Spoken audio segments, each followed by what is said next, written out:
Shalom Haverim, welcome to this edition of Rabbis in Front of Bookshelves. JK friends, it is I, your friendly neighborhood Rabbi John Carrier, and I am coming to you today to talk about books, or one book in particular, my very favorite. So glad you're here with me on this channel where I teach you tools and traditions to have a life of greater meaning, a life of greater joy, more human connection, and personal growth. And the particular tool that you need to have in your toolbox is this guy right here.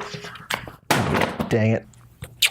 I'm talking about the Bible. Like, really, when am I not talking about the Bible? Today I'm going to kick off a little series I like to call Know Your Bible. And we're going to begin at the beginning with the very first book of the Bible, Bereishit, or some of you people call it Genesis.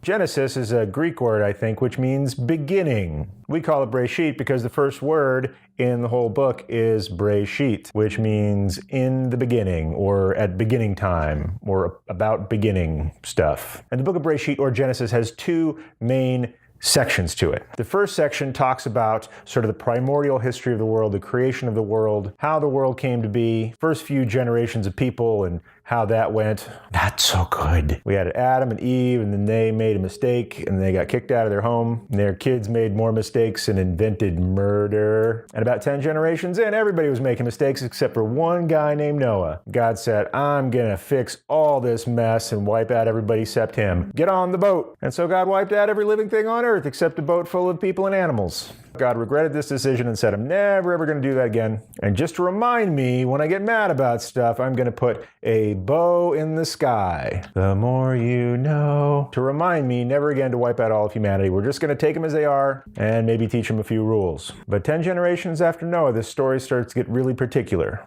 And the rest of the book of Bereishit is a story of one family. It starts with this one guy named Avram, and God calls him up and says, hey, dude, I got a special job for you to do, but first you got to leave where you are. And Avram says, okay, show me where. And God's like, I'll tell you when you get there. Okay. And he called his wife Sarai, and Sarai went after him, and they started walking. A lot of walking in this book. Just wait till we get to the book of Numbers. It's like the two towers from Lord of the Rings. And we're walking, and we're walking. But I digest. Avram and Sarai, the first two people who have sort of an ongoing personal relationship with God. And God has this special covenant that God makes with them. It says, if you will be my people and if you'll go where I say, your offspring will be as numerous as the stars in the sky and the grains of sand on all the beaches in the world. Which was something because they had no kids at this point, and Avram was 75 years old. Side note, if you ever think you're too old to start over or start a new project or start a new business or have a second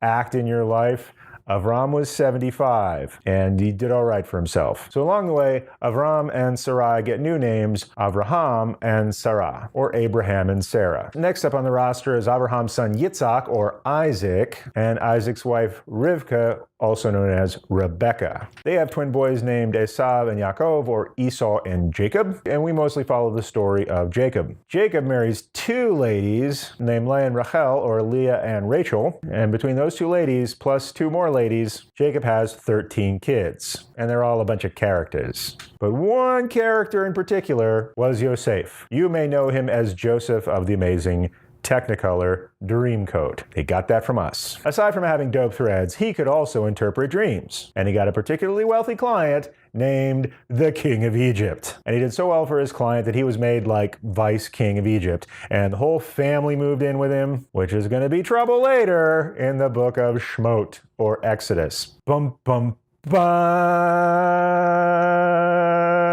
Tune into the next episode of Know Your Bible to see how that went for us. Unless you just celebrated Passover, in which case you know exactly how that went for us. If you'd really like to get to know your Bible, make sure you mash my face. That is, click on the picture of my face to make sure you're subscribed to this channel so we can keep learning together. Feel free to check out another video if you really want to jumpstart your path to a life of greater meaning, joy, connection, and growth. Download this helpful guide that I prepared for just such an occasion. Until next time, friend.